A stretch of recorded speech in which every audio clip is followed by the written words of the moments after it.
She had written an article effectively agreeing with the narrative, with the story, that the disagreements, the differences between ourselves in Wavertree and Luciana Berger were motivated by anti-Semitism.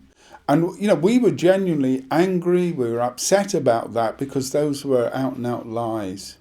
4 members of the constituency executive approached our MP, Paula Barker. We told her that our views, we told her that it was wrong, and she more or less dismissed those arguments. So 4 of us then produced a letter which we put into an internal bulletin of the Constituency Labour Party. That bulletin was a monthly bulletin. It was being produced for several months during the lockdown. It was a wide-ranging forum for political discussion, and we distributed it to members. Now, some of our opponents, some of the right in the party, leaked that to the Liverpool Echo, to the Jewish Chronicle, and indeed some former left-wingers then used that as a basis of attacking us.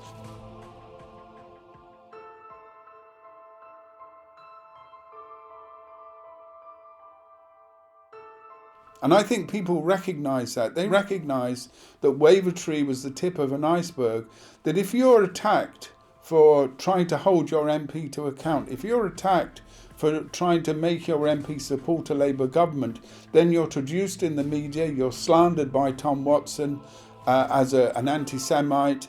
Issues of Middle East politics did not come into it whatsoever. Our constituency had backed Luciana Berger in the horrible racist slanders that were directed against us by the far right, not by members of the Labour Party. So I think it became a cause célèbre. That's why I think people rallied around us. That's why people were supporting us. It wasn't individual.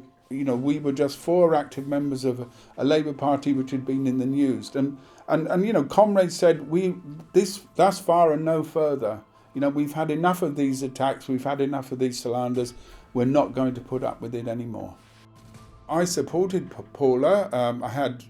I remember sitting in committee meetings where she talked about the issues of Palestine, the oppression of the Israeli state. She described her visits to the West Bank. She talked, very sympathetically about the oppression of Palestinian children by the Israeli state. So I saw her as someone who was going to stand up for the rights of Palestinians, but also was going to stand up for the rights of working class people in Liverpool, and indeed stand up for the constituency party against the sort of slanders that have been used against us.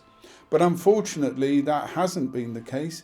And unfortunately, many people who were formerly on the left have begun the witch hunt against us.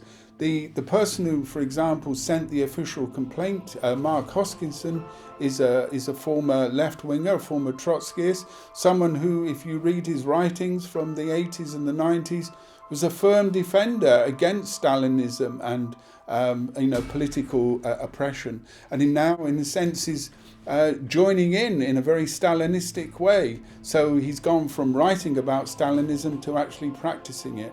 We could put this down to careerism. Many of them have now got jobs as advisors. Mark Hoskinson is a chief of staff to a local MP. But I think it's more to do with their lack of political perspective. I still believe in socialism. I still believe in the power of the working class to change society. I don't believe in careerism. I don't believe socialism can be achieved by hiding our politics and by cooperating with the capitalist system. Because, of course, the story here isn't just a battle between left and right. It's a story of the soft left, those who are willing to compromise, those who are willing to turn on former comrades and attack. That's what the story is here in Wavertree.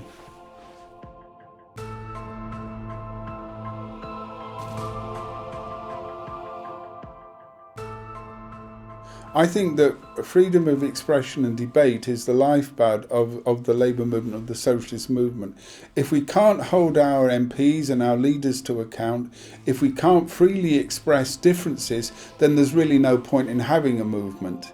So what we have here is an attempt to stifle political opinion, but perhaps more importantly is to go along with a narrative which is used by the right, it's used by the Tories, it's used by their friends in the media to stifle discussion and opposition on what are admittedly, difficult and complicated issues, but they're also basic issues of free speech, of party democracy. So what's happened to us has happened to hundreds, maybe thousands of people. And it's an attack by the right of the Labour Party, and as I said, they're supporters on the so-called soft left. So these are really quite fundamental questions of politics about the right to discuss, to put forward your ideas and to disagree, and above all to hold MPs and others accountable. It seems here that any criticism of an MP is almost like those in the medieval times of lèse majesté, that you can't criticise the monarch because in some way you're interfering with their authority. The Wavertree Four were all eventually expelled for spurious reasons, but not anti-Semitism. The reason given for Kevin Bean being expelled was that he was a communist. In recognizing a communist, physical appearance counts for nothing. If he openly declares himself to be a communist, we take his word for it. If a person consistently reads and advocates the views expressed in a communist publication, he may be a communist. If a person supports organizations which reflect communist teachings, or organizations labeled communist by the Department of Justice, she may be a communist. If a person defends the activity... I'm not going to be like a lot of those people in the 1950s and 60s who took the fifth. I'm not a member of the Communist Party, but what I am is a socialist, I'm a Marxist, and I'm a fighter for class politics in the British Labour movement. And there are loads of people like me in the British Labour movement who are fighting for socialism, and there are loads of people like me who are being expelled and suspended for fighting for socialism. Kevin Bean's expulsion did not stop him campaigning.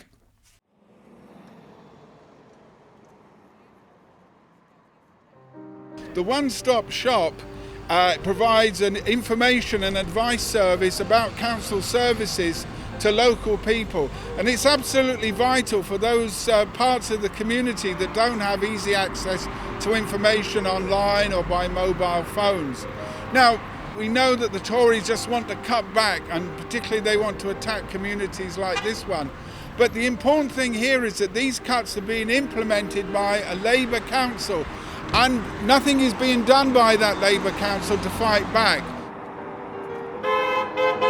So we're part of a campaign that's made up of trade unions, community groups and socialist activists. I'm the expelled secretary of Wavertree Constituency Labour Party, and a number of the people who are on this protest are either suspended from the Labour Party or have been put under pressure by the right-wing leadership. And it's that right-wing leadership which is also carrying out these cuts. So why I'm joining this protest is to begin that fight back to defend a very vital service. Stop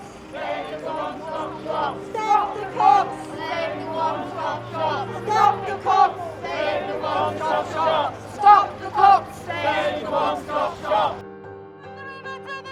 Palestine will be free! Free, free! Palestine! Free, free! Palestine! Free, free! I was fortunate enough a few weeks ago to look at an online seminar which had taken place in Washington, D.C.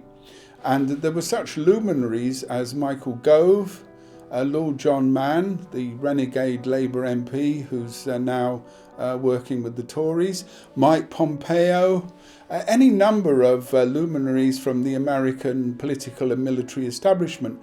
But of course, the most important luminary from my point of view was Luciana Berger, our former MP. And she launched an attack upon the politics of the left. She said that our anti-imperialism, our opposition to the aggressive policies of the Israeli state, that these were all part of a sinister anti-Semitism. But perhaps more importantly, she said that people like me, who stand up for socialism, are opposed to political freedom. And why I think this seminar was important is that it's part of an attempt to delegitimize any opposition in Western societies. So that opposition to military intervention, opposition to economic oppression, opposition to inequality, opposition to any sort of attempt to restrict criticism in this society is deemed illegitimate. And, I stand in the tradition of free speech that goes back far into English history, those people who stood up against the repressive monarchies in the past, or those people in continental Europe who stood for free speech against crown or church who were trying to restrict them. So our fight for freedom is also the fight for socialism and the fight for the labour movement.